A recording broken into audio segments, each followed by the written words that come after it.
Amen. Amen. Prions pour la parole de Dieu. Dusenge kubw'ijambo rya Kristo. Remontons nos cœurs dans la présence de Dieu. Dushyire imitima yacu imbere y'inyonga z'Imana. Dis à Dieu de te parler ce matin. Imana irashaka kukuganiriza. Qu'il puisse envoyer sa parole pour éclairer ta destinée. Senga kugira ngo yuruyike ijambo ryayo riyobora ubuzima bwawe. Que cette parole puisse nourrir ta foi. Ijambo rigaburire ukwizera kwawe. Et qu'elle t'emmène à une autre dimension de ta vie. Rero ugiye mu rundi rwego rw'umwuka. Prions au nom de Jésus. Dusenge mu izina rya Yesu.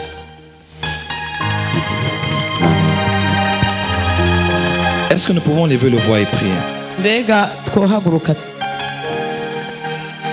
On dit la prière fervente du juste a une grande efficacité. Ngo isengesho ry'umugororotsi rigira ikimazi kinini. Merci de vous lever. Nous prions avec ferveur. Ndabasabye duhaguruke kandi dusengane umwete. Prions pour la parole de Dieu. Dusengere ijambo ry'Imana. Prions le Seigneur. Dusenga Imana. Umuntu wese nasenge. Nimuzamure amajwi yanyu mwisengere mu izina rya Yesu. Une seule parole suffit pour changer ta destinée. Ijambo rimwe ryahindura imibereho yawe yose. Une seule parole suffit pour bouleverser ta destinée. Ijambo rimwe gusa ryahindura amateka yawe. Haleluya Yesu. Shimwa Mana. Karamasito roboko ramama sando robokoshe. Karamasando roboko shanderebe. Levons notre main droite en l'air. Tu envoies ta parole et ta parole est guérie. Envoie ta parole ce matin. Je déclare, après cette parole, plus rien ne sera comme avant dans mon vie. Au nom de Jésus-Christ. Et les saints disent Amen. Mettons-nous, acclamons très fort pour le Seigneur.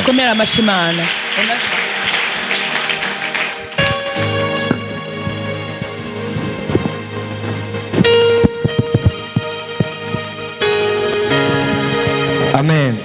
Amen. Est-ce que nous sommes prêts pour la parole?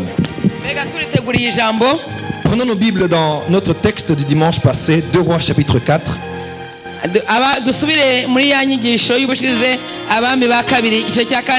Versets 1 à 7.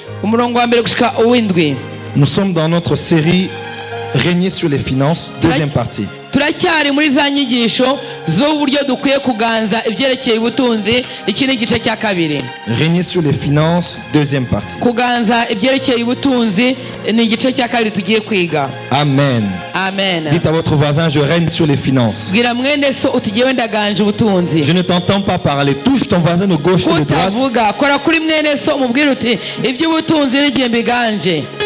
Alléluia. Amen. Amen. Dites amen bien. Vuga amina neza. Un amen plus fort. Amina ikomeye gusumba. Un amen pour la parole. Amina kubw'ijambo. Chacun va lire dans sa version. Je vais lire en français. On va prêcher directement. Arasoma mu buri Bibiliya yiwe. Une femme de la communauté des prophètes cria à Élisée: ton serviteur mon mari est mort et tu sais qu'il craignait l'Éternel. Or le créancier est venu pour prendre mes 2 enfants et faire de ses esclaves.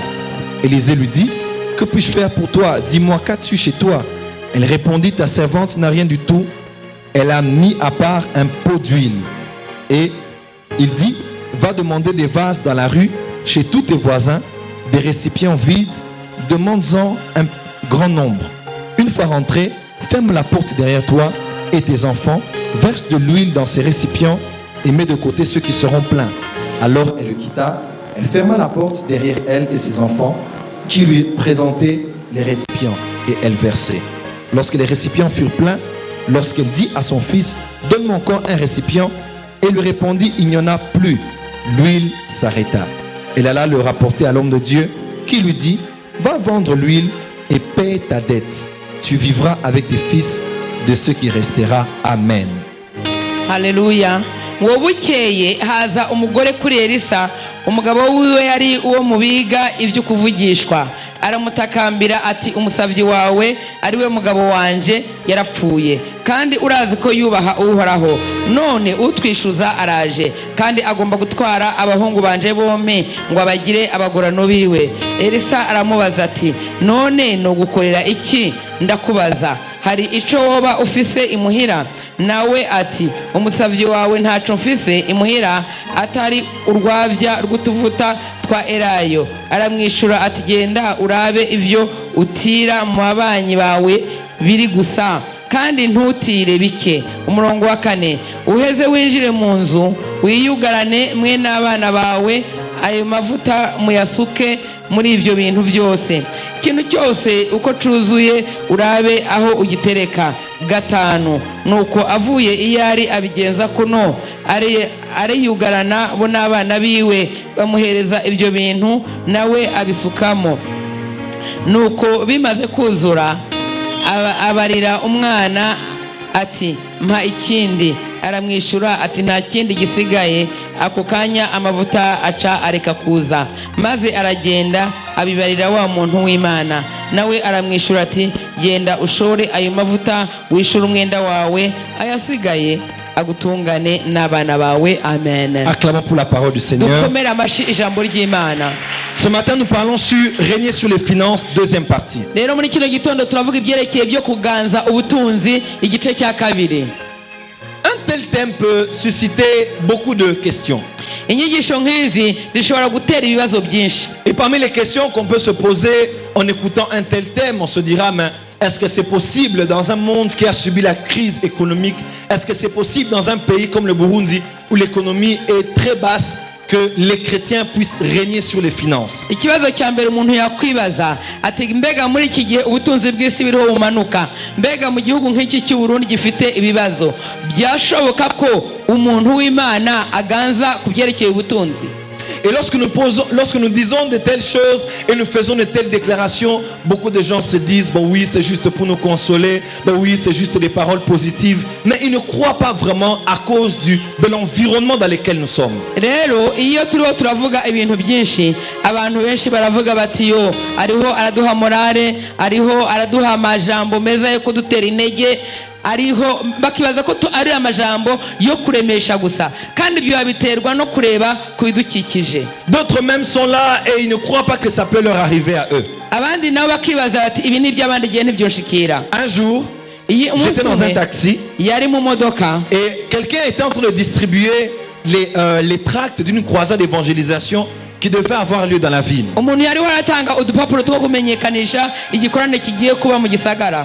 Et en bas on avait écrit les gens qui ont le sida seront guéris.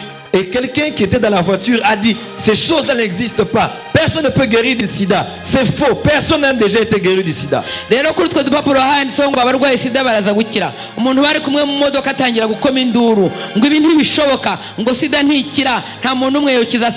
j'ai posé la question à cette personne.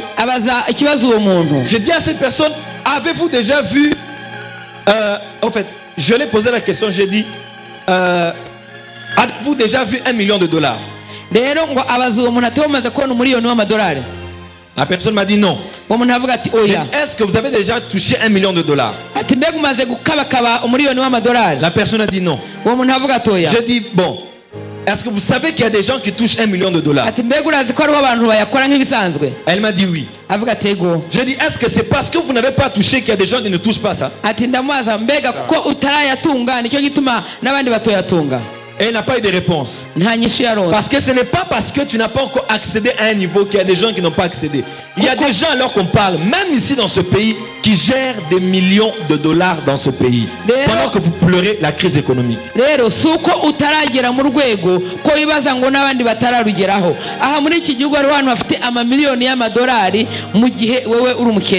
Je parle avec une femme chez nous au Congo. Elle m'a dit, ah papa laisse. Mobutu a détruit le pays. Et quand le Kabila, le père, est venu, il a serré l'économie, donc tout est devenu difficile.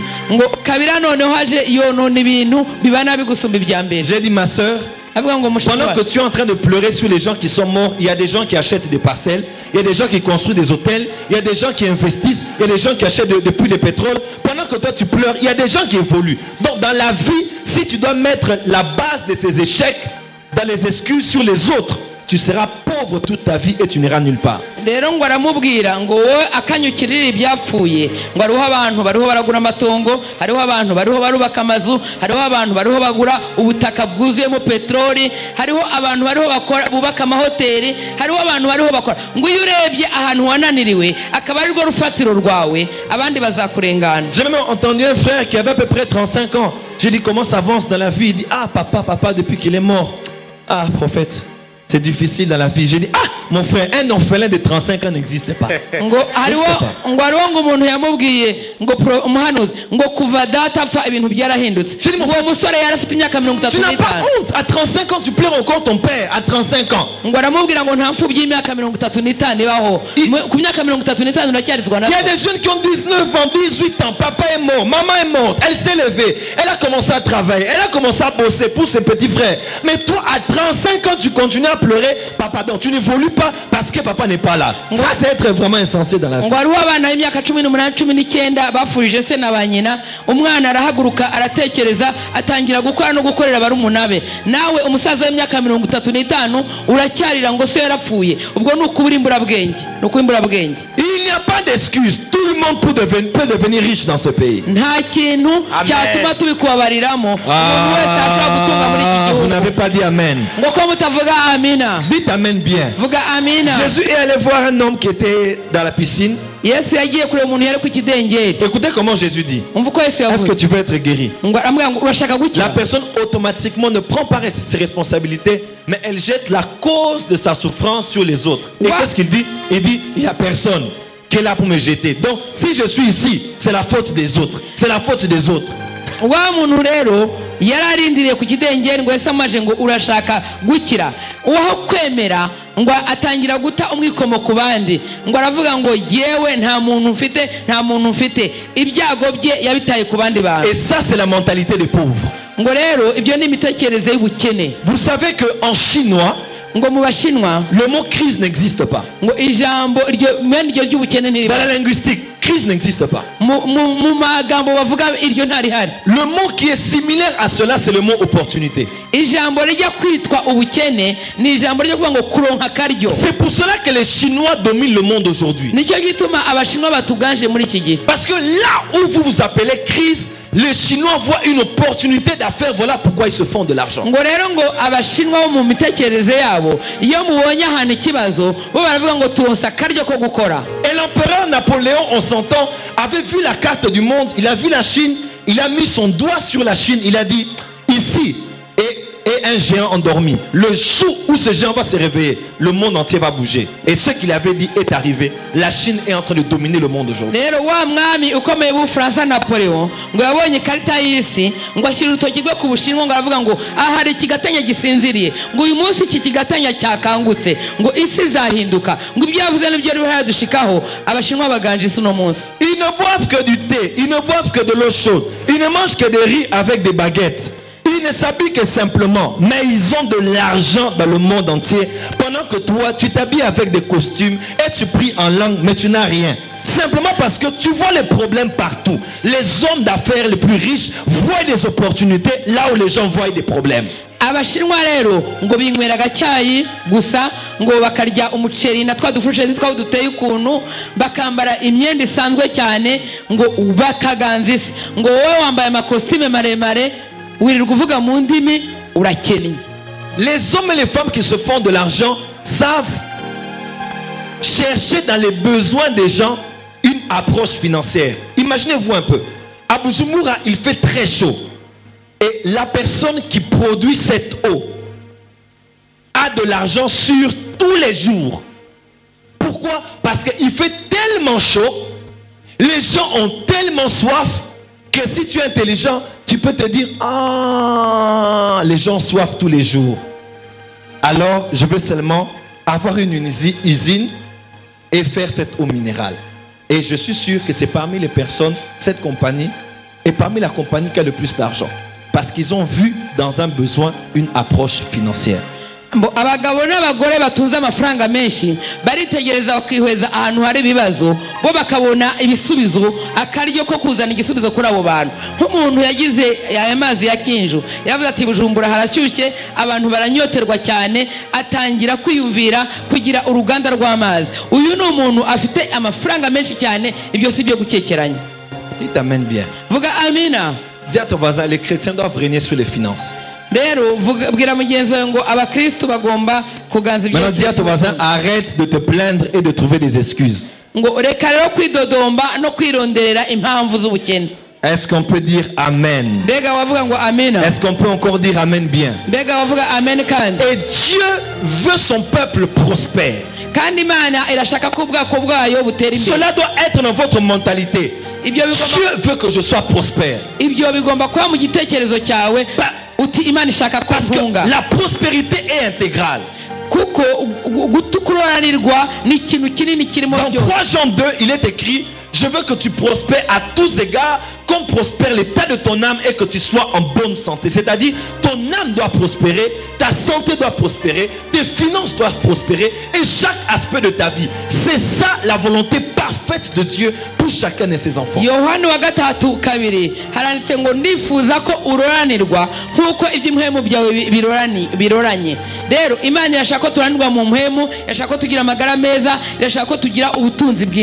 il faut refuser dans ta vie chrétienne d'avoir beaucoup d'argent et de ne pas prospérer dans son âme dans la crainte de Dieu, ou bien d'avoir beaucoup de spiritualité mais d'être pauvre et mendiant et demandeur des choses à l'église. Nuko wagira amafaranga menshi ntugire ubutunzi bwo gutinya Imana no kuyubaha bwinshi, cyangwa ko wagira kubaha Imana cyane no kuyikunda ukaba umukene asegereza mu ishengero. Dites amen bien. Vuga amina. Je refuse d'avoir beaucoup d'argent et de vivre dans le péché. Mais je refuse aussi de vivre dans la sanctification et d'être pauvre financièrement. Dis à ton voisin, il faut l'équilibre. Nanze kuba umutunzi w'amafaranga menshi w'umunyabyaha, nkuko nanze kuba umutunzi w'iby'imihemo mwinshi ariko w'umukene. Ibintu bigomba kuringanira. Et l'histoire qu'on a lue, c'est une histoire triste. C'est un serviteur de Dieu, un prophète. Il entendait la voix de Dieu. Il voyait les anges. Il avait des visions. Il servait l'homme de Dieu, Élisée. Il vivait dans l'atmosphère prophétique. Il servait le Dieu d'Israël. Il craignait Dieu. Même sa crainte de Dieu était reconnue. Mais il est mort pauvre en ayant laissé une veuve pauvre avec des dettes et des enfants qui veulent aller à l'esclavagisme.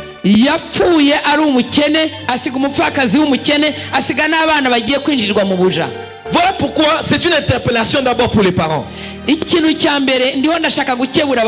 des parents qui ont un zèle excessif et démesuré. Eux seulement c'est Zion, et seulement c'est les hommes de Dieu, mais ils ne travaillent pas pour s'occuper de leurs enfants. Laisse-moi te dire, pendant que toi tu sers l'homme de Dieu sert aussi ses enfants. Mais toi quand tu le sers et que tu meurs, tes enfants restent pauvres. Voilà pourquoi il faut faire la part des choses. Il faut avoir le temps pour l'église, avoir aussi le temps pour ta famille.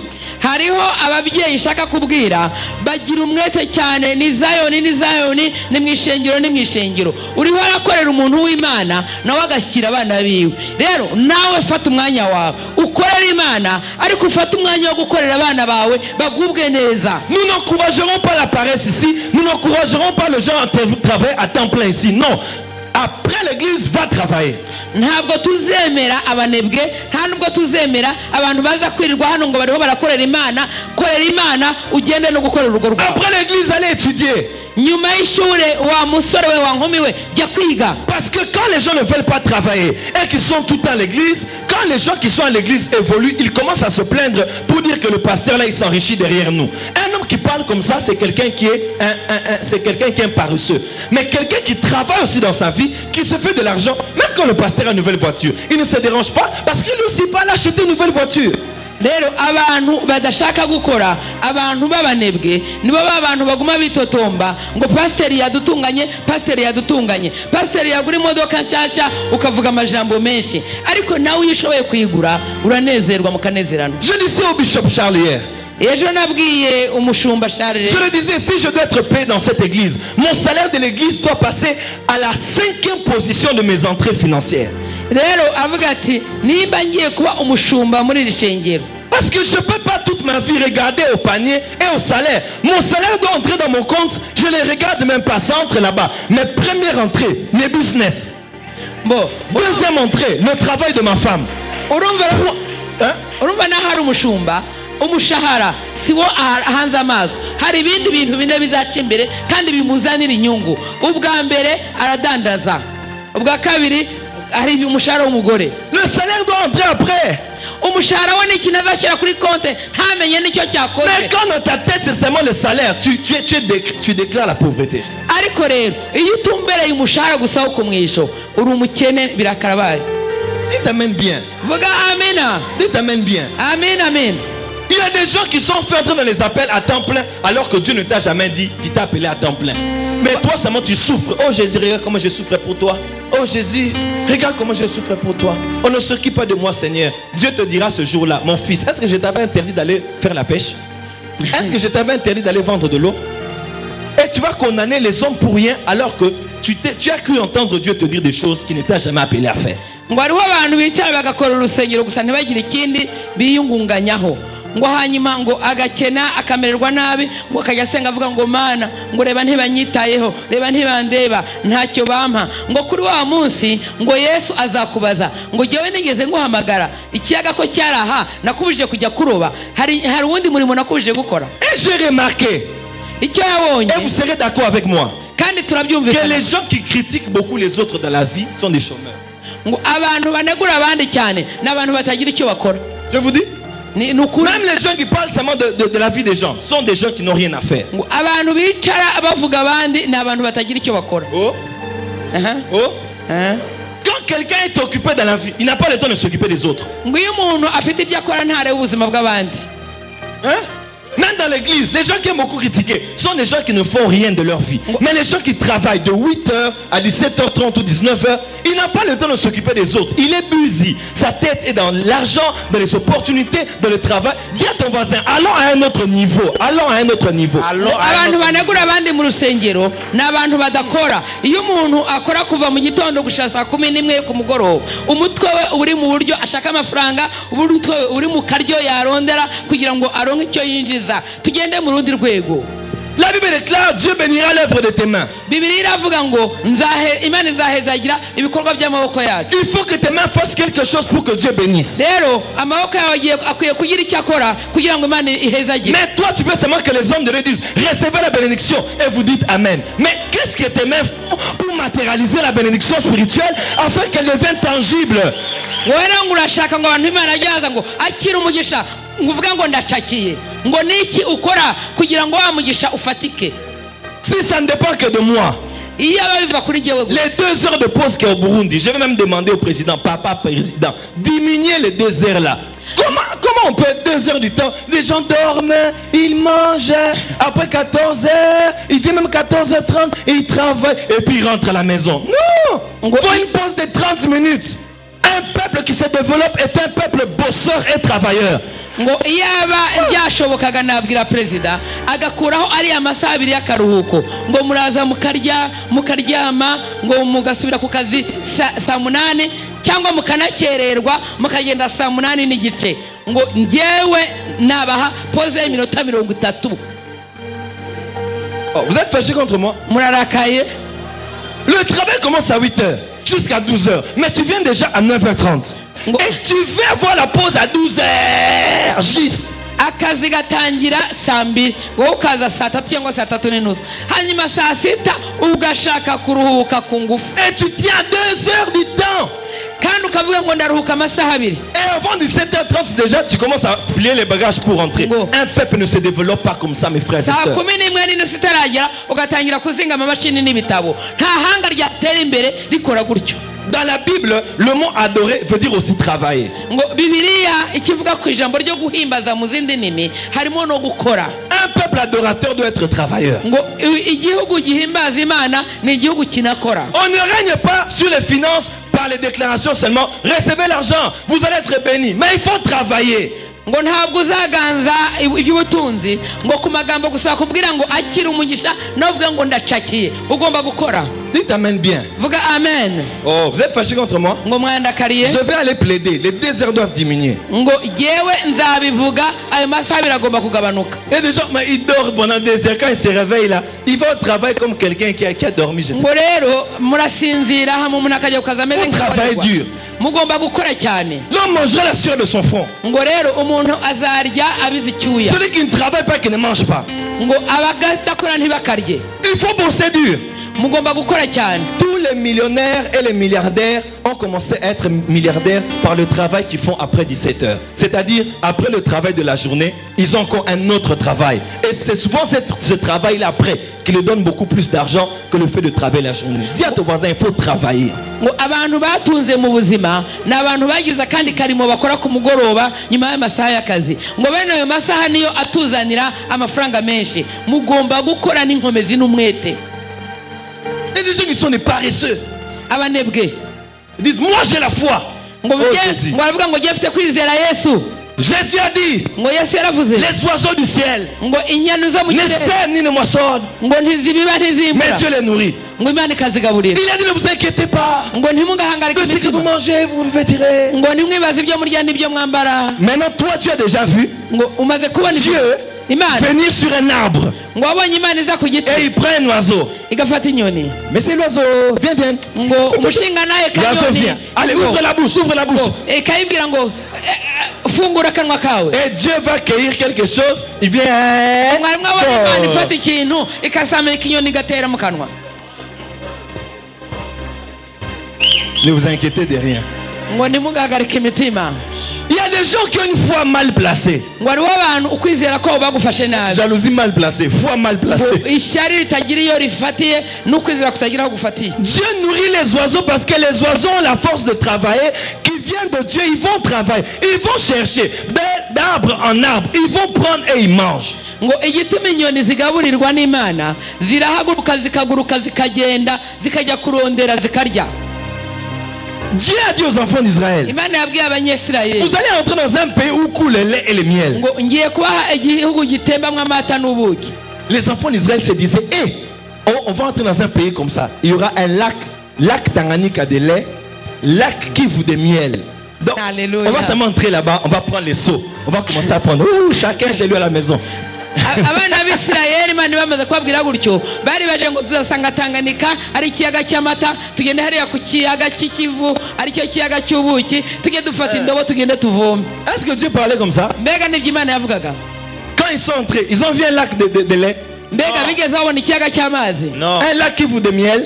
Bigeze kubona Kivu Un lac yuzuye Tanganyika de lait. bigeze kubona Tanganyika yuzuye Lait amata pasteurisé. ngo amata yaciye mu byuma Il n'y en avait pas. ntayo. Mais madame, qu'est-ce que Dieu voulait dire? Ariko Imana yashaka kuvuga mu Dieu voulait dire quand vous allez entrer dans cette terre, ngo nimwinjira muri kiriya il gihugu y a le lait et le miel. hari amata n'ubuki by'ukuri Mais pour cela, il vous faut l'intelligence. ariko mukeneye ubwenge.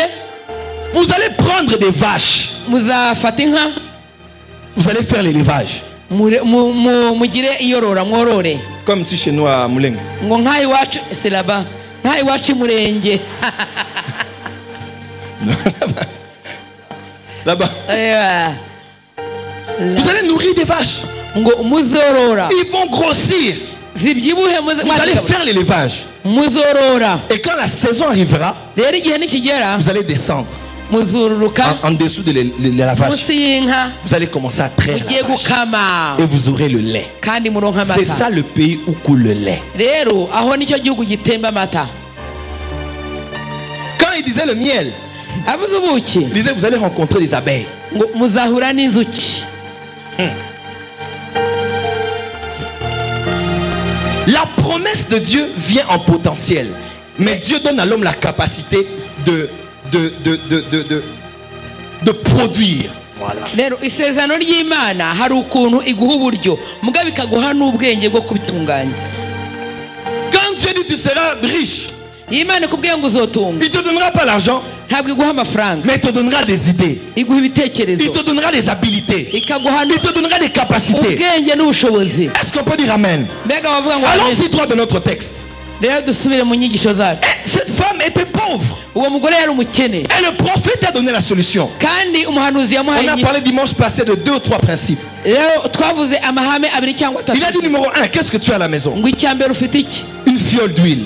ngo mfite Et on utuvuta a dit duke. pour sortir de la pauvreté et régner sur les finances, il faut découvrir le talent que Dieu t'a donné, l'habilité que Dieu t'a donné, le potentiel que Dieu t'a donné. twavuze ngo kugira ngo uve mu bukene ukwiye kumenya impano Imana yaguhaye n'akaryo Imana ishyira imbere yawe, ibyo Imana yagushyizemo. Ça peut être petit comme cette fiole d'huile, Kaba gato nk'utwo tuvuta mais ça peut résoudre tes problèmes financiers. ariko ibibazo byawe De byarangiye. 2, on a dit les relations stratégiques. Ikindi twavuze kumenyana n'abantu bakwiriye, Parce que le nombre de vases qu'elle avait eu chez les voisins était correspondant au nombre de bonnes relations qu'elle avait avec les gens. kuko ibikoresho yakoresheje byavuye ku imigenderanire myiza yarafitanye n'ababanyi. Et maintenant je vais au 3e point. Rero turagira ku cya gatatu. Est-ce que vous êtes là? Mbega muri ngaha. Le prophète a dit à cette femme, Rero umuhanuzi yaravuze va ati genda et prends des vases. ufate ibikoresho Et n'en prends pas un petit nombre. kandi ntufate bike. Quelqu'un m'entend? Donc le prophète était en train de lui dire, Rero yariho amubwira ati un miracle veut se passer. ngo hari igitangaza kigiye kuba. Tu as l'huile, Ufite amavuta, tu as les relations. ufite Mais n'imigenderanire maintenant n'abantu, prends beaucoup. fata byinshi. Ne limite pas le nombre de vases. Rero ntugabanye ibikoresho Parce que si elle prenait 10 vases, l'huile allait couler aussi dans 10 vases. kuko amavuta yagomba gutemba mu bintu 10 nimba aribyo Si yafata. elle prenait 100, Yafata ijana l'huile allait aussi couler dans 100. nawe amavuta yatemberaga mu bintu ijana. Et le prophète dit, prends beaucoup. Umuhanuzi amubwira ati fata byinshi Ne prends pas un peu. ntufate duke. Élargis ta mentalité. Rero agura Ne ibyiyumviro, prends pas seulement chez 2 ou 3 voisins. ntujye rero ku babanyi babiri cyangwa Prends batatu. chez plusieurs voisins. Rero jya ku babanyi benshi. Le prophète était en train de dire à cette femme d'avoir une grande vision. Umuhanuzi yari amubwira ngo agura iyerekwa ryawe. Quelqu'un peut dire Amen. Hari uwavuga ngo amina. Dieu a dit à Abraham, Imana yabwiye quand Aburahamu, Abraham s'est séparé de Lot, kuko Aburahamu atandukanye na il Loti, a dit à Abraham, abwira du Aburahamu lieu où tu es, ngo aho uri lève les yeux ranguza amaso et yawe regarde. urebe Aussi loin que tu verras. aho ubona hose. Il a regardé Arareba et tout ce qu'il a vu, icyo yabonye cyose. Dieu lui a dit, je vais te donner ce que tu as vu. Imana yambwiye ngo nzaguha icyo wabonye. Est-ce que je peux dire quelque chose? Mbega hari icyo nakubwiye. Dieu te donnera aussi loin que tu peux voir.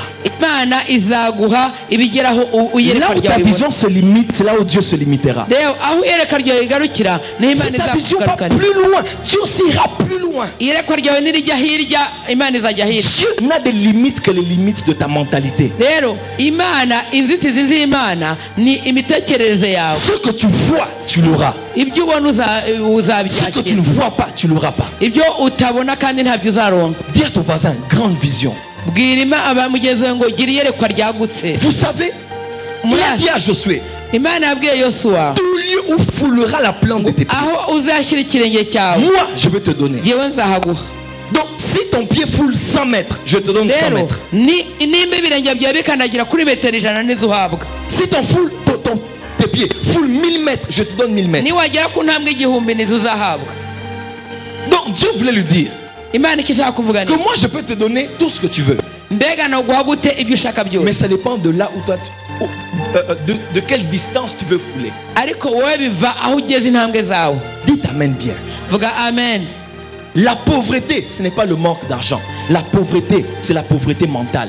Gukena ntabwo ari ukura amafaranga, ariko gukena no gukena ibyiyumviro. Jésus a dit, Yesu yaravuze j'ai reçu l'onction ngo nahawe amavuta, pour apporter une bonne nouvelle aux pauvres. ngo nasizwe amavuta yo kubwira abakene ubutumwa bwiza, Guéris ceux qui ont le cœur brisé. ngo Guéris ceux qui ont le cœur brisé. gukiza imitima yamenaguritse.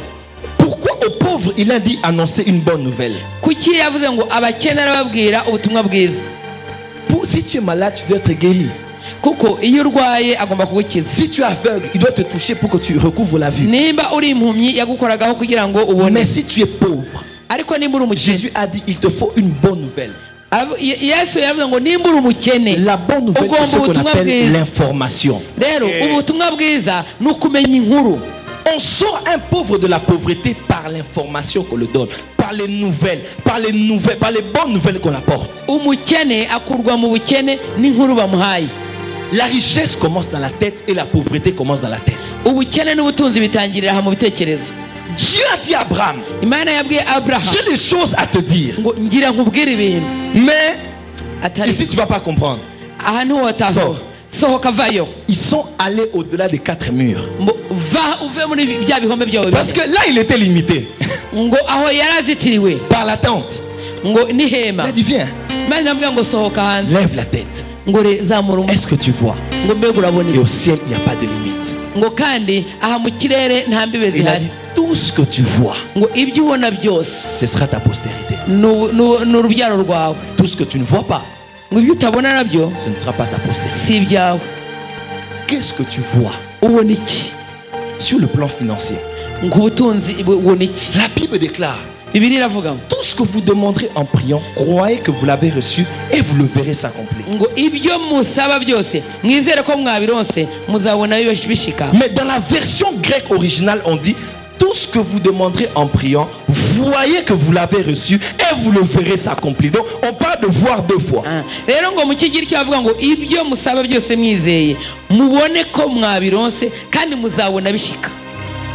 Il faut voir avant de voir. Regarde ton voisin de gauche et de droite et dis-le: qu'est-ce que tu vois? Touche bien ton voisin, dis-lui: qu'est-ce que tu vois?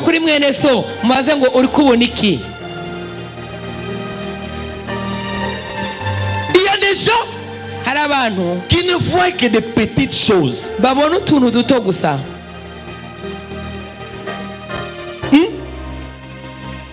Des gens qui ne voient que des petites choses. J'ai dit à une femme dernièrement: cette église aura minimum 15 000 personnes. Elle a dit: bon, Dieu seul sait, hein? Bon, Dieu lui-même, hein? Dieu n'a pas de problème. Maman Scola, suis-moi, sinon tu vas me retarder.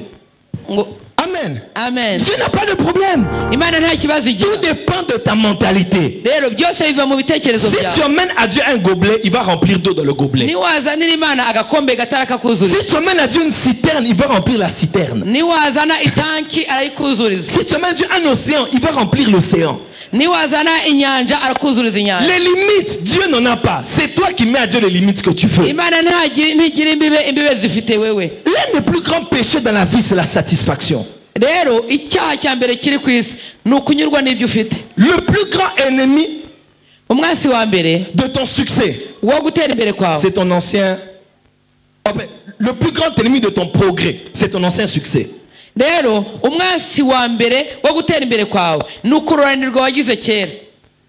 y a des gens, il a seulement le peu qu'il a. Oh, je suis béni.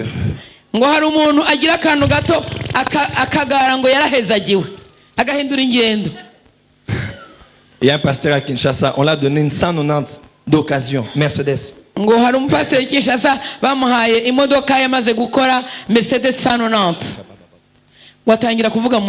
La bénédiction de l'Éternel qui enrichit.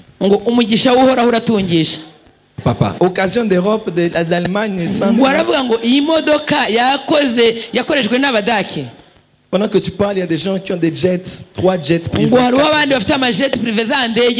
à ton voisin: il faut voir grand. Et vous qui n'êtes pas encore mariés, épousez des personnes qui ont des visions. Il ne faut pas épouser une femme comme ça, voir seulement manger, dormir, avoir des enfants, être enceinte là-bas, non, non. Une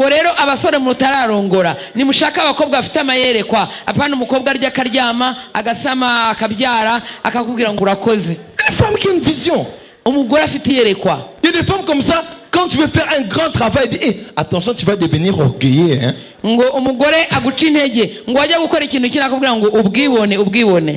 Faut voir grand. Pas un petit nombre, beaucoup. Ah, dis avec moi: faut voir grand. Faut voir grand.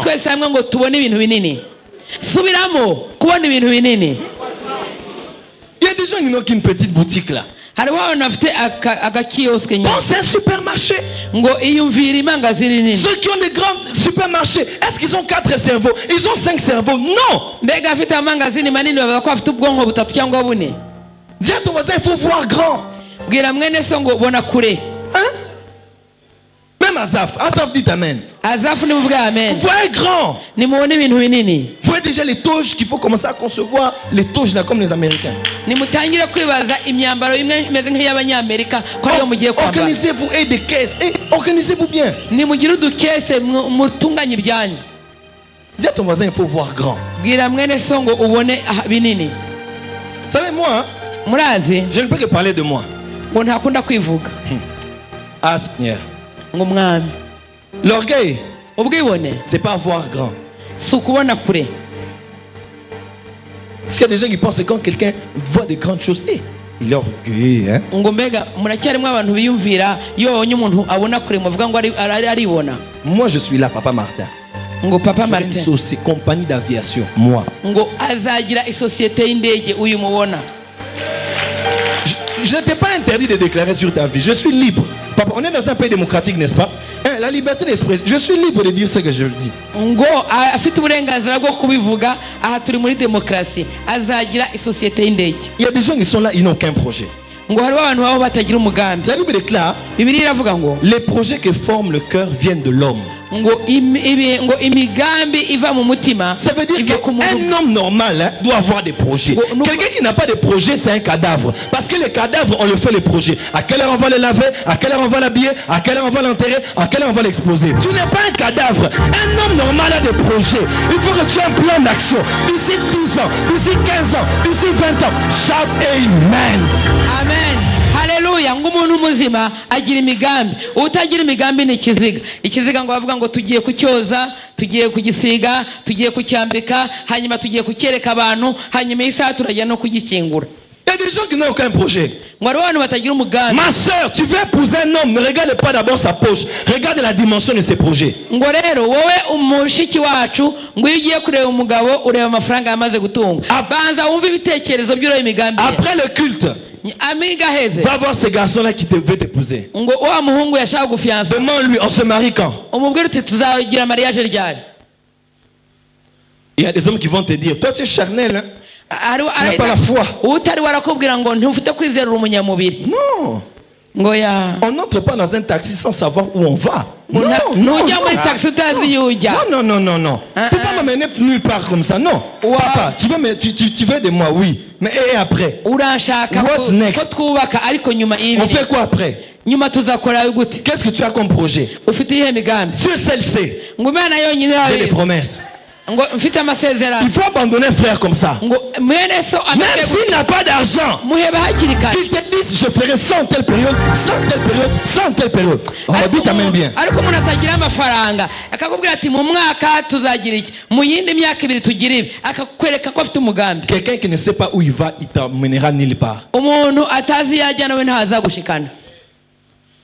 Dis à ton voisin, il faut voir grand. bwira mwene so ngo bona ibintu binini.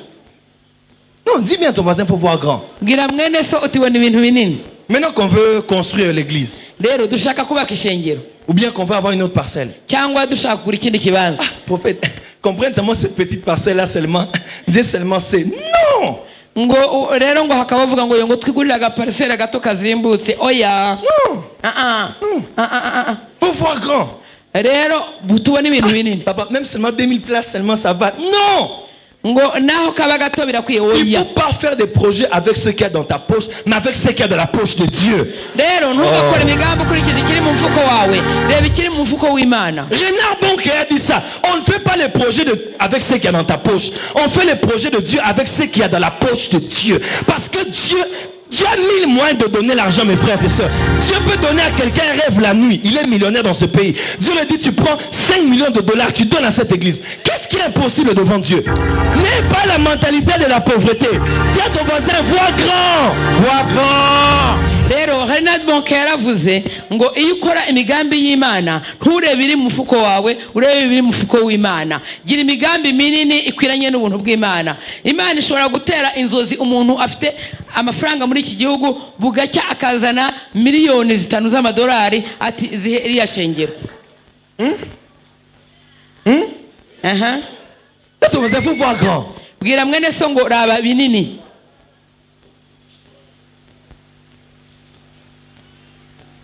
Pourquoi ça on veut s'en mettre, c'est tapis. Mais ça va se salir, non? Ça c'est la mentalité de la pauvreté. Ça c'est la pauvreté même. Ngo hariho baravuga ngo iyi tapi zandura. Ubwo n'ubukene n'imitekerereze y'ubukene nibwo bukenura umukene nyine. Pendant que des gens rachètent des sociétés, hein, pour les refinancer, toi tu murmures pour les tapis. C'est la pauvreté. Je chasse la pauvreté. Abandi bariho bariyumvira kugura amasosiyete yarahasanzwe, nawe uriho uravuga ku matapi. Tu rentres à la maison, on mange ton foufou, hein? Le foufou que tu veux laisser, on mange ça et tu te fâches. Tu ne dors pas la nuit. On a mangé la nourriture que j'avais laissée dans cette maison. Et toute cette nuit tu ne dors pas parce qu'on a mangé les madessous, les haricots et ton foufou. Et tu ne dors pas à cause du foufou. Mais ça c'est la pauvreté.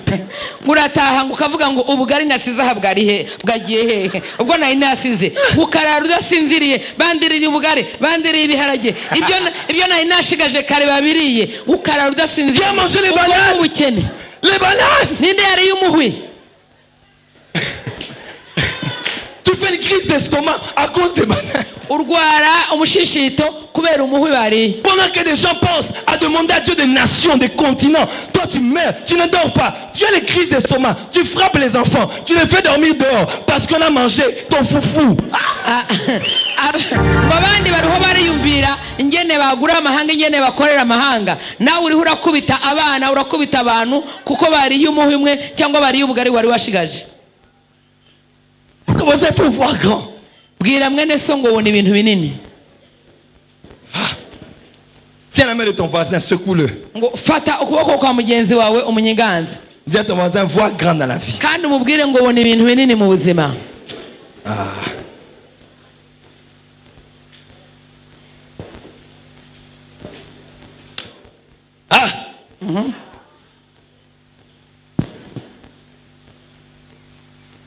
Le prophète a dit prends des vases.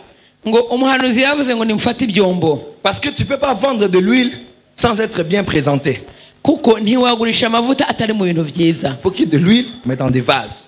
Comme ça, quand tu vendras, que les clients prennent bien parce qu'ils ont vu que c'est bien emballé.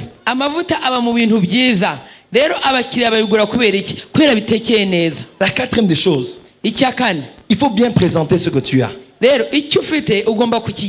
savez, la différence entre des gens qui ont eu le travail et qui n'ont pas eu le travail, c'est souvent seulement dans la qualité de la présentation du CV. Il y a des gens, il a beaucoup d'intelligence, mais il fait un CV avec l'huile de frein. Ou bien l'huile du pondou que l'enfant avait mangé, c'est resté sur le CV. Il va présenter un CV là fatigué, chiffonné. Mais quelqu'un d'autre, il n'a pas beaucoup d'intelligence, n'est-ce pas papa? Mais il présente bien, il met la photo en couleur, il met ça sur une étui et il vient vous donner. Oh! Hariho abantu kuronka akazi cyangwa kukabura biva ku buryo bajyanye impapuro babasabye. Rero ukandika ubuzima bwawe ukurya babisaba, hanyuma ikanduzwa n'amavuta y'imodoka cyangwa umwana akabisiga amavuta ashigaje ari harya ukabishyira mu kantu kabi ukabijyana uko. Ariko uwundi atagira ubwenge akabyandika neza akabitangana isuku bakavuga bati turafata uyu. Dis à ton voisin, les riches savent bien s'emballer. Rero vuga bwira mugenzi wawe ngo umuntu azatunga amenya kwitunganya no kwiyerekana. Tu es une marchandise, il faut savoir bien te vendre, il faut bien t'emballer. Wowe ubwawe uri ikidandazwa ukwiye kwishyira mu bintu byiza ukitwara neza ukiyerekana neza. Il y a des gens qui ont peur d'avoir une carte de visite. Il a peur. Ça c'est pas pour notre dimension. C'est pas pour notre niveau. Non. Une carte de visite c'est rien. Même si la société n'est pas encore née, mais vraiment, multinationale, société, import-export, de lac Tanganyika, usine, poissonnerie nationale. Ngo hariho abantu batinya kugira twa dukarata twerekana ibyo ukora. Ngo ariko hariho n'uwundi ataragira isosiyete ngo akandika ngo mfite igisosiyete kinini mpuzamahanga nkora iby'amafi n'ibindi akandika ibintu byinshi. Tu veux avoir un grand marché? Ne va pas chez les gens là-bas, tu vas seulement, oh non, moi ma société c'est comme ça, comme ça. On ne te prendra pas au sérieux. Va en ville, loue une petite salle, hein? Loue même le rétroprojecteur. Écris sur PowerPoint.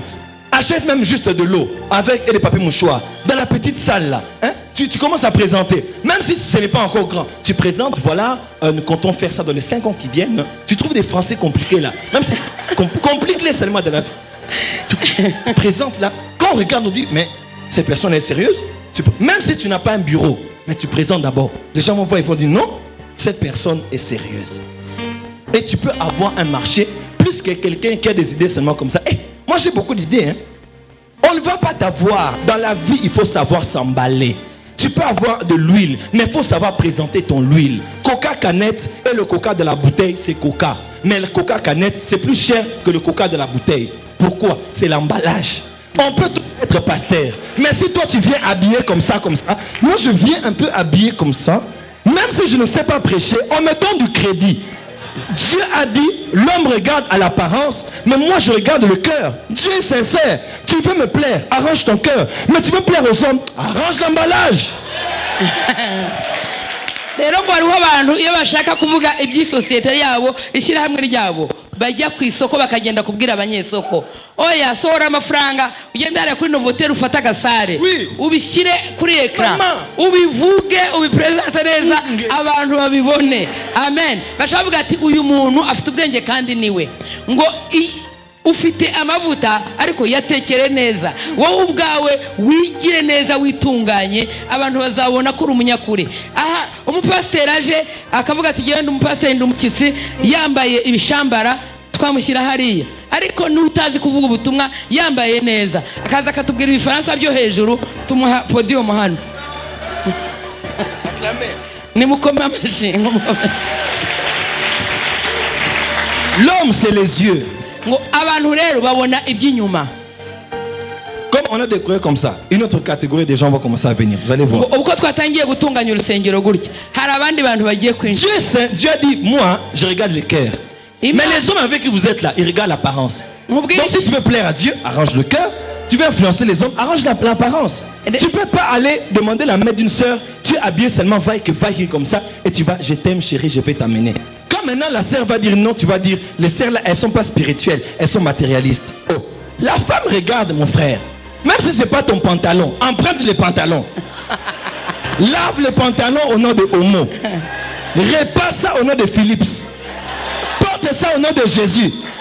Ah, dis t'amène bien, dis à ton voisin emballage.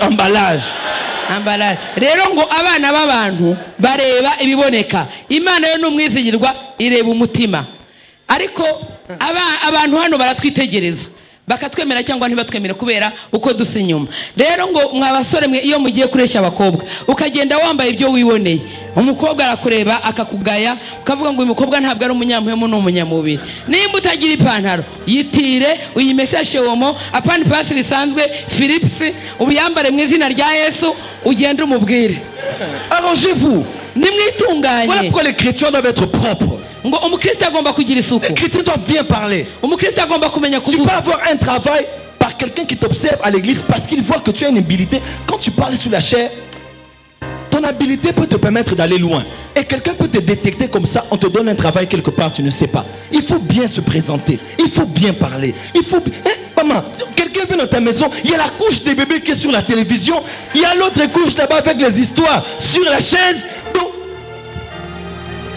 Et maintenant quand le mari va aller quelque part, tu vas commencer dans le combat spirituel. J'arrache mon mari. Parce qu'une maman de Kisangani a préparé pour l'homme. Quand l'homme va sur le lit, il se dit Seigneur, je ne veux plus me réveiller ici. Mais quand il rentre chez toi à la maison, il voit déjà les bébés te sauter là-bas, les couches là-bas. Donc le mari fait seulement, ah Seigneur, soutiens ma foi. Et il dort seulement, Seigneur, le sang de Jésus, oh Jésus, oh Jésus. rero ngo tugomba kuza mu rusengero twitunganije. Umuntu ashobora kukubonera aha mu rusengero akakwizera akaguha akazi. Abantu bamwe nuko babonye akazi, umenye kwitunganya, umenye nukuvuga. Ngo ariho abandi ba mama, umugabo yakwinjira agasanga pamperse hariya, ikirato muri frigo ya ça sent le pipi, ibintu byose bimota nabi. Hanyuma ngo akigendera ahandi hari ikisangane, yabona uburiri bamusase akavuga ati mana sinzabyuka. Umugore ngo atangira gusenga amasengesho yo kurwanya abadayimoni, avuga ngo mana ndagaruza umugabo wanjye mu izina rya Yesu, umugabo mu izina rya Yesu. Umugabo yakwinjiriye akavuga ngo mana ndagusabye umpe kwihangana. Ma belle-mère n'est même pas. Il y a des sorciers qui me combattent. Non maman, c'est pas le combat, c'est parce que tu emballes pas bien la maison. Même aussi les mamans, si vous êtes mariés, hein, il faut pas se dire quand vous étiez fiancés, vous étiez pimpante. Vous êtes mariés, vous êtes chic. Mais une grossesse, deux grossesses, automatiquement, c'est déjà mon mari. Il sert Dieu, il craint Dieu. Il ne divorcera pas, il ne me trompera pas. Alors tu commences à te laisser aller. Le mari dort avec toi, tu ne t'es pas lavé. Et il a fait très chaud la journée. Quand il reste là, oh Jésus, protège-moi Seigneur. Il se réveille le matin, quand tu veux coucher sur lui, il te donne le dos. Je dis, mais mon mari, je ne sens pas, pasteur. Il me donne le dos, pourquoi? Je ne sais pas, mais mon mari, il n'était pas comme ça avant. Il dormait avec moi comme ça. Mais le mari ne supporte pas les odeurs. Il sent que ça sort de partout. Oh, dites amen bien. Et quand le mari va aller dehors, il commence à parler au téléphone. Avec qui tu parles au téléphone? Tu devais faire les textos là-bas. C'est qui? Tu deviens en insécurité. Maman, soigne ton mari, même après 20 ans, 30 ans, 50 ans de mariage. Sois toujours jeune fille. Sois toujours fiancée, même quand tu es mariée. Maman, sois toujours sexy à la maison. Ah, dites amen. Amen. N'interprétez pas maman, allez-y, suivez-moi seulement. Dites amen. Moi, je dis à Kinshasa, à mes collaborateurs, j'ai dit à la maison chez moi, ma maison, ça ne sera pas l'extension de l'église. Ma maison, c'est moi et ma femme. Ma femme, si elle met les culottes jusqu'ici, c'est pour moi. Oh. Toi, tu peux aller là-bas. Gang, gang, gang, gang. Hey, maman prophète, c'est quoi ça? C'est sa maison. Rero. Même si elle met les mini-jupes jusqu'ici, c'est ma femme, c'est dans ma maison. Mais toi, à la maison, tu deviens comme une maman, ma soeur. Une maman, ma soeur, avec des moufoulas. Tout ça à la maison, comme ça seulement. Oh, oh, oh. Tu viens déjà de la prière à Zion. Tu rentres à la maison, le mari peut te toucher. Le Saint-Esprit m'a dit de prier aujourd'hui. Bon, muri make, wala bagore bavuga ngo banyira uko barabanga, ngo abarozi barabaroze. Ngo umugore akabyuka akajya gusenga ntiyoze, ngo ikintu abagabo batihanganira n'umuntu ahumura nabi. Amen. Rero ngo ikindi ababa yarababwira, murabona ko ari pasiteri wacu, imuhira si kwishengero. Umunsi tuzasanga umugore yiyambariye akantu kagufi mu nzu, niwe ngo apana abagore bigira abanyamuka bagata bavuga mu ndimi, umugabo yamukora ngo mu izina rya Yesu muhe muyere ibyo ntabishaka. Si on ne vous dit pas la vérité à l'église, on ne vous dira pas ça ailleurs. Ici, on doit éduquer les gens.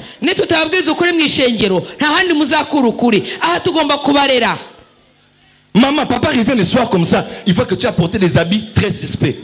Il dit, hein, c'est quoi ça? Ah, tu les coinces là-bas, cache. Ngo umugabo atashye kumubaga gasanga wambaye ibihuza atazi ukuntu bimeze. Dites avec moi emballage. Parce que nimuvuga ukuntu mwitwara. Les êtres humains fonctionnent avec ce qu'ils voient. Kuko abana b'abantu bakunda ibyo babonesha amaso. Et même dans les finances, no mu butunzi, des grandes portes s'ouvrent lorsque vous savez bien présenter ce que vous avez. Rero abantu baronka amafaranga ko bazi kwerekana neza ibyo bafite. Il y a un papa à Kinshasa. Ngo hari umugabo Kinshasa. Il a fui la maison. Yahunze urugo rwe. Oh, il a fui la maison. Yarahunze. On l'a cherché dans tout Kinshasa, on n'a pas. Baramushaka Kinshasa baramubura. Et on a appris baramenya ngo qu'une petite fille ngo agakobwa gato Kisangani l'avait coincé dans une maison là-bas. Papa ne veut plus rentrer à la maison. Alors le pasteur a pris les enfants, les grands garçons. Ils sont allés dans cette maison. Papa, il était en culotte avec la bavette des bébés là. On l'a mis dans un bassin. On l'a jeté, ça va de l'eau comme ça. Par une petite fille.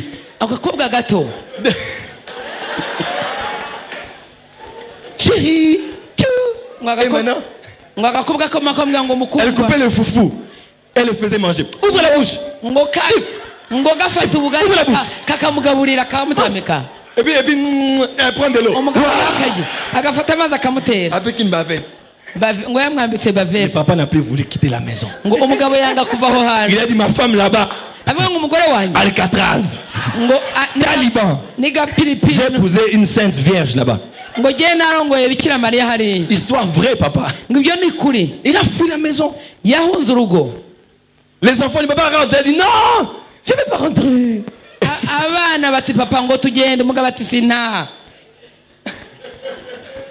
Les hommes restent constamment des bébés. Si vous ne savez pas prendre soin d'eux, ils vont commencer à regarder ailleurs. Mais heureusement que dans cette église, ce ne sera pas le cas au nom de Jésus.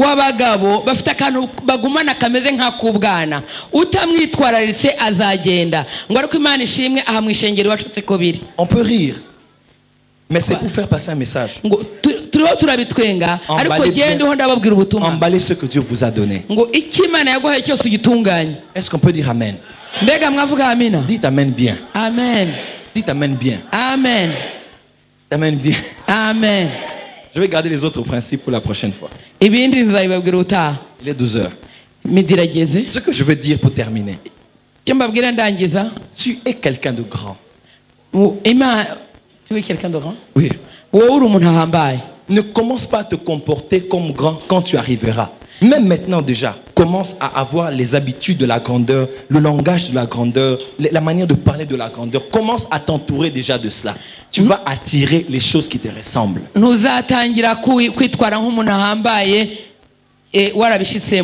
tangira ubu uvuge nk'umuntu ahambaye, wambare nk'umuntu ahambaye, witware nk'umuntu ahambaye. Bene ibyo bikwega ibintu bihambaye, kuko ibisa birasabirana niko bavuga. Joseph, Yosefu, on l'a appelé chez Pharaon. Bamuhamagaye kwa Farao. Mais avant de partir, ariko mbere yo kugenda, il a dit ses habits c'est pour la prison. Yaravuze ngo izi mpuzu nizo mu ibohero. Il s'est rasé. Il s'est à changer les habits pour aller dans un autre milieu qui demandait un certain protocole. Dieu vous appelle à aller loin. Mais habillez-vous en fonction de là où vous allez. En commençant par vos pensées, par votre manière de parler, par votre manière de faire, par votre manière d'échanger avec les gens, par votre manière de vendre ce que vous avez. Donnez aux gens le crédit qu'ils ont devant eux quelqu'un de sérieux. Tout ce que j'ai dit ici, même si on a ri, c'est pour faire passer un message. Parce que ce sont des choses vraies. Des choses vraies. Alors veillez sur l'emballage. Ce n'est pas paraître. C'est seulement bien emballer ce que tu es. Vous savez, Rahab la prostituée, quand elle parlait aux espions, elle a dit, on avait peur de vous parce qu'on avait appris votre aspect. Donc l'aspect de votre venue. Donc Rahab, eux-mêmes ils étaient déjà intimidés parce que l'aspect de leur venue les avait déjà vaincu psychologiquement.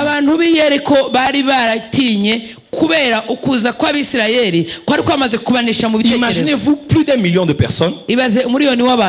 Ils marchent organisés. Ils ont tous des drapeaux, chacun selon sa tribu. Devant chaque tribu, il y a une catégorie de personnes. Et devant eux, il y a des gens habillés en blanc qui ont un coffre sur les épaules. Ils marchent tous en ordre. Et devant eux, il y a un vieux papa avec une verge. Et au-dessus de sa tête, il y a une nuée. La journée et une colonne de feu la nuit. Quel aspect! Imaginez maintenant ces gens viennent comme ça. Vous elle a dit cet aspect nous avait intimidés. Dis à ton voisin, arrange l'aspect. Dis à ton voisin, arrange l'aspect. tunganya ibiboneka Parce que l'aspect impose le respect. kuko ibiboneka bituma wubahwa. Dites amen bien. Vuga amen. Organisez vos maisons, Nimutunganye inzu zanyu, organisez vos entreprises. habe isuku, aho mukora habe heza. Même quand des investisseurs viennent, même s'ils ne voient pas un grand bureau, un petit bureau, mais bien organisé, des ordinateurs, des équipements, tout est à sa place. Mes frères et sœurs, vous pouvez gagner des marchés financiers comme ça seulement parce que Rero, l'aspect était respecté. mutunganye aho mukorera naho biro yanyu y'abantoya, ikintu cyose kibe kiri mu kibanza cyacyo. Umuntu aje kugira ngo azane imitahe iwanyu ashobora kwibona uko neza akabafasha. Amen. Amen. Et je sais, Kandi ndazi ko avec l'onction de Dieu sur vous, hamwe n'amavuta y'Imana kuri mwebwe vous allez faire la différence. muzagira ibintu bitandukanye n'ibindi.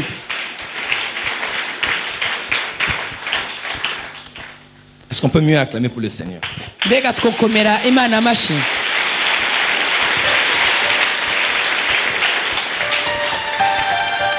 Nous sommes des ambassadeurs.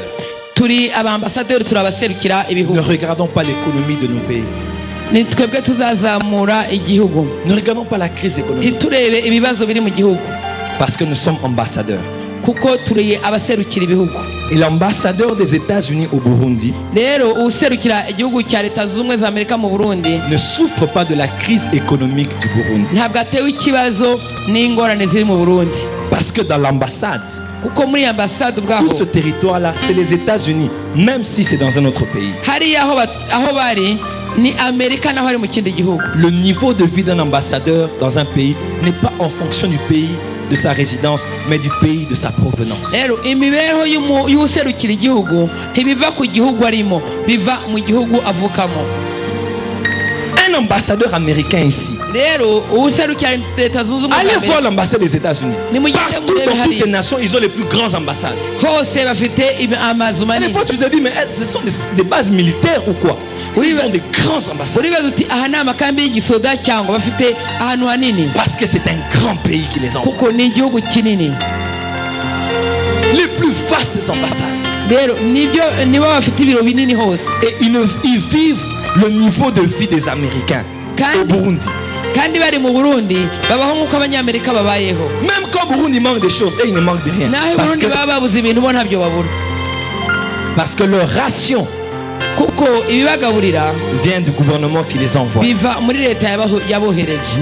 Nous sommes ambassadeurs de Christ. Twebwe turi abaserukira ubwami bw'Imana. Notre pays de résidence est la terre. Igihugu cyacu dutuyemo ni isi, Mais le gouvernement que nous représentons, c'est le royaume des cieux. ariko dukaserukira ubwami bw'Imana. Et dans le royaume, Rero mu bwami il ne manque de rien. nta kihabuze. Même quand au Burundi, les gens pleurent naho abarundi borira parce qu'il manque l'argent, kuko babuze amafaranga, parce qu'il n'y a plus des opportunités, kuko nta buryo bugihari, parce qu'il n'y a plus des ouvertures. kuko nta myango Les ihari. chrétiens ne doivent pas pleurer Abakristo ntibagomba kurira parce qu'ils sont des ambassadeurs. kuko bafite n'abambasaderi. Leur niveau de vie est en fonction du niveau de vie du ciel. Imibereho yacu igomba kuba nk'imibereho y'ijuru. Paul a dit, Pawulo yaravuze mon Dieu pourvoira à tous vos besoins selon sa richesse, pas selon vos besoins. ngo Imana yacu izatumara ubukene bikurikije ubutunzi bwayo, apana ubw'uko ubukene bwacu bungana. Il est possible d'être riche dans un pays en crise économique. Byashoboka ko umutunzi mu gihugu gifite ibibazo by'ubutunzi. Il est possible d'être riche dans un monde qui a subi la crise économique. Byashoboka ko umutunzi mu isi iri mu bibazo by'ubutunzi. En 2013, il n'y a jamais eu autant de milliardaires que maintenant. Il y a eu près de 200 qui se sont ajoutés dans la grande liste depuis l'année passée. Rero muri iyi mwaka w'ibihumbi bibiri na cumi na gatatu mu bantu batunze cyane bahezwe n'amafaranga hariho amajana abiri biyongeyeho. Changeons de mentalité. Duhindure imyitekerereze. C'est le temps du transfert des richesses. Ni igihe cy'uko ubutunzi buhindura Dieu a donné au pain d'Amassé pour que cela soit transféré vers nous. Imana yahaye abatunzi ibaha umuruho ngo begeranye kugira ngo bizaze Et c'est iwacu. par notre intelligence, nos idées et nos affaires que nous allons prendre de leurs richesses pour les récupérer chez nous. Rero mu bwenge bwacu n'imikorere yacu n'uburyo dukora nuko ibintu bizatuzaho. C'est le temps de l'église. Ni igihe cy'ishengero. Église, levez-vous. Ishengero haguruka. Priez en langue. Nimusenge mu Chantez. muririmbe. Dansez. Mutambe. Mais travaillez aussi. Ariko munakore. Soyez les meilleurs ingénieurs. Nimube abainjeniyeri ba mbere. Soyez les meilleurs docteurs. Nimube abaganga ba mbere. Soyez les meilleurs dentistes. Nimube abakuvura amenyo ba mbere. Soyez les meilleurs consultants. Nimube abambere basuzuma Faites bien ce que vous faites. Emballez-vous bien aussi. Nimukore ibyo mukora neza kandi namwe muse neza. Qu'on sache que les enfants de Dieu sont excellents. Bamenye ko abana b'Imana batunganye. Qu'on sache que vous êtes le sel de la terre et la lumière du monde. Bamenye ko muri umunyu n'umucyo w'isi. Allez à l'église. Nimujye kwishengera. Mais cherchez de l'argent. Ariko murondera amafaranga. Cherchez beaucoup d'argent. Kandi murondere menshi. Pour qu'on gagne les nations. Kugira ngo tufate amahanga. Car l'évangile est gratuit mais l'évangélisation coûte. Kuko ubutumwa bwiza nubwo ababuronka ku buntu. Ariko ababutanga birabasaba amafaranga. Beaucoup d'argent. Nimukore mugire amafaranga. Afin d'élever les orphelinats. Kugira ngo mugire amarerero y'imfuvyi. De créer du travail pour que les enfants de la rue aient de quoi se réinsérer dans la vie. Mukore kugira ngo mukure abana mwibarabara binjire mu buzima. Construisez des écoles et des universités. Nimwubake amashure na za kaminuza. Donnez cela des noms bibliques, même votre nom si vous voulez. Donnez à ces universités des noms bibliques, même vos propres noms si vous le voulez. Bego nimutange muri ayo ma université. Lorsque vous ne serez plus là, Igihe muzaba mutagihari, on dira qu'un chrétien a vécu dans ce pays. bazavuga ngo aha haciye umukristo. Il ne faisait pas que prier. Ntimusenge gusa. Il était riche, Yaratunze. non pas pour se montrer, Yaratunze kugira ngo Mais il a développé atari le- kwiyerekana ariko kugira ngo duteze igihugu imbere. c'est possible, Birashoboka. c'est possible, Birashoboka. c'est possible. Birashoboka. Pour terminer, hier, Ejo on m'a dit que Econet appartient à un chrétien. ngo Econet ni sosiyete y'abakristo. Ça m'a marqué. Ibyo byamukozeho cyane. On m'a dit 2% de leurs revenus, je ne sais pas en quelle période, revient pour les orphelins. J'ai dit quoi? Bon. Econet appartient à un chrétien. Oui. Econet, ils ont 500 offerts. 500 orphelins. Et cette année, ils ont envoyé le meilleur étudiant du Burundi à Harvard. C'est pas vrai. Oui. Un chrétien. Abakristo. Toi aussi, tu es le prochain Econet. Nawe urishira hamwe rya Econet. Toi aussi, tu dois créer quelque chose Nawe ufite icyo wokora. utile dans la vie. Birashoboka. Il faut que tu sois indispensable dans ton domaine. Ugomba kuba umuntu akenewe. C'est possible. Birashoboka. Au nom de Jésus. Mu izina rya Yesu. Amen. Amen. Levons nos mains, nous allons prier. Tuzamure amaboko Levons-nous, nous dusenge. clôturons la prière. Tuzamure amaboko dusenge. Nos mains. Zamura ibiganza. Oh, c'est formidable. Priez pour vous. Isengere. Demandez à Dieu la sagesse et l'intelligence Saba ubwenge pour exceller dans votre potentiel. kugira ngo uzamuke. C'est possible avec Jésus. Birashoboka hamwe na Yesu. Levons les mains et prions. Zamura ibiganza usenge. Merci, prophète Jimmy. Ça me fait du bien. Urakoze prof. Priez le Seigneur. Priez le Seigneur. Senga. Seigneur, c'est le temps de l'église. Mwami ni igihe cy'ishengero. Il est écrit Biranditswe ngo que la montagne de la maison de l'Éternel ngo ku musozi uhoraho sera élevée au-dessus de toutes les montagnes. ngo ni umusozi uri hejuru y'indi misozi. Les nations y afflueront. Amahanga azoyezaho. Et ils diront, montons à la maison de l'Éternel. ngo bazavuga ngo tuduge mu ngoro y'uhoraho. Oh Jésus, Yesu c'est le temps de l'église. ni igihe cy'ishengero. C'est notre temps. Ni igihe cyacu. Nous ne sommes pas allés au ciel Ntabwo turajya mu ijuru. pour rester changer la terre. Turi hano kugomba guhindura isi. Afin que lorsque ne sera plus là, ngo kugira ngo igihe tuzaba tutagihari que l'enlèvement soit un événement. ngo tuzamuka ku ishengero Et que le monde voie que la solution est réellement partie. ngo bazamenye by'ukuri ngo ishengero ryagiye. Oh Rabakasuta Rababa. Haleluya Yesu. Alléluia Seigneur.